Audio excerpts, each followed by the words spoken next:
Hello everybody, welcome back to another video. This time with the F-4 Phantom.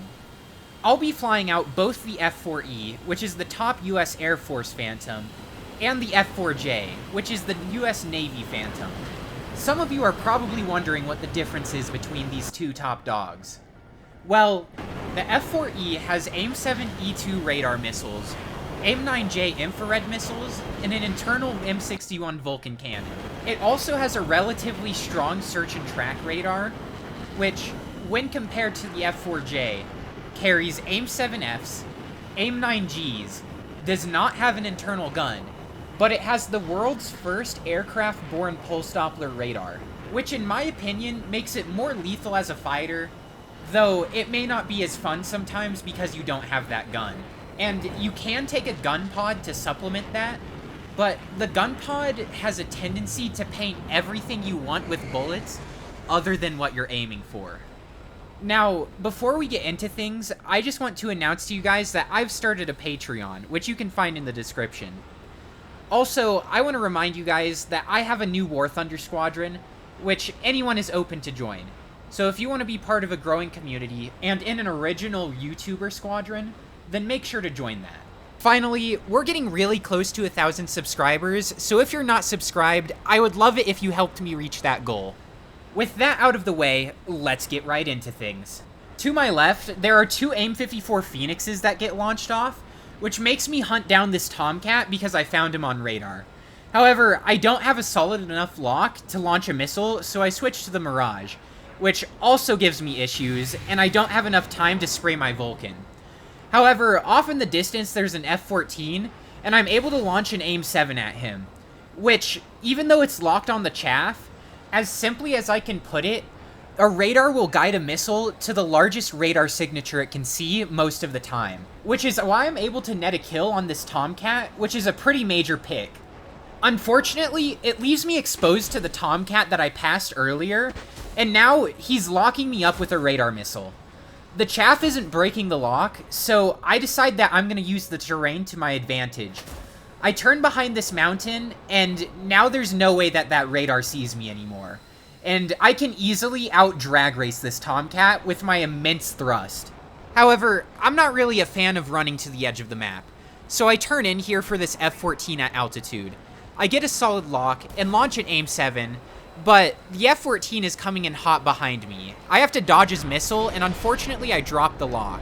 I pull up to dodge, and the F-4E is actually pretty decent at turning for the first couple of turns because it has the Agile Eagle upgrade package, which makes it a lot more maneuverable compared to other Phantoms. My third AIM-7 comes off the rails and tracks solidly into a kill, which actually isn't too uncommon for the F-4E, because the radar is so powerful that if there's enough distance between your target and the ground clutter behind them, it'll still be able to keep lock on them despite not having any pulse Doppler modes. Finally, the last person on the enemy team ends up being the Mirage off in the distance over there.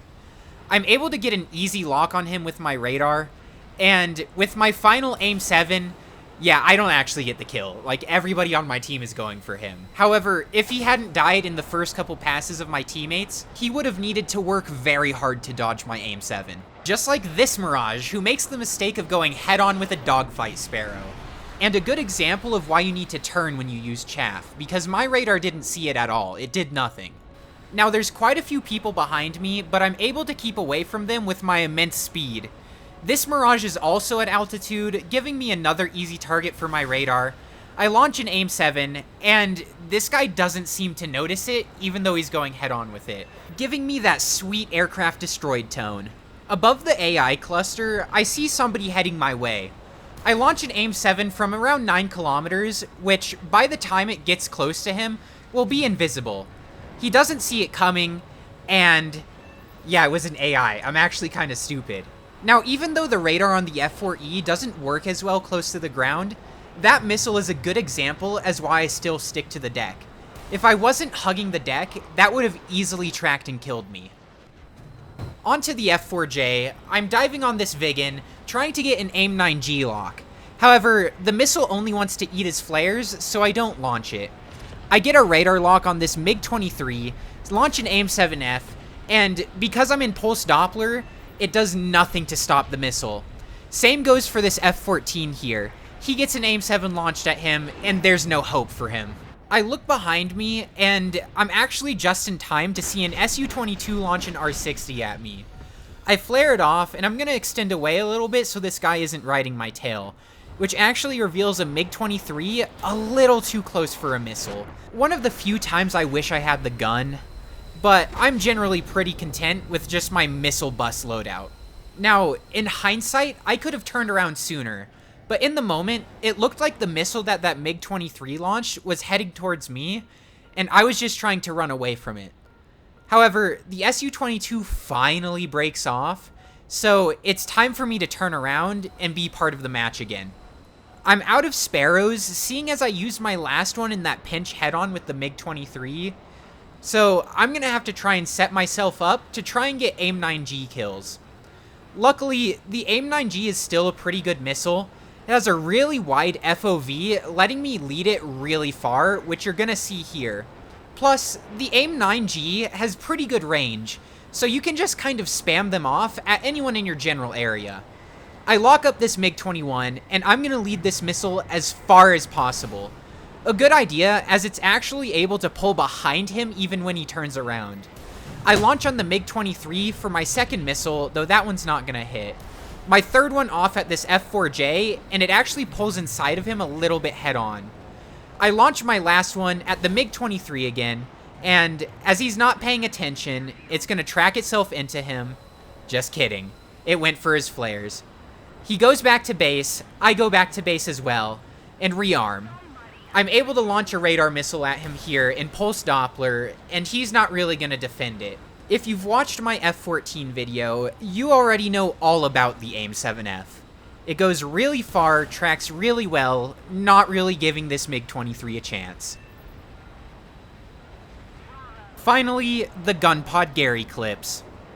That's it for this video. Like I said earlier, we're so close to 1,000 subscribers, so if you're not subscribed already, it would mean the world to me if you did. Also, I have a Discord server. If you'd like to be a part of a growing community of active War Thunder players, make sure to join that in the description.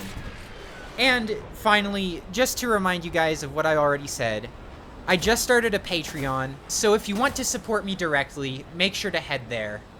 And I have a new War Thunder squadron, so if you want to make progress towards your squadron vehicles, make sure to join that.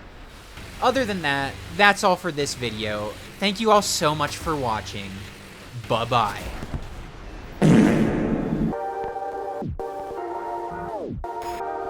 You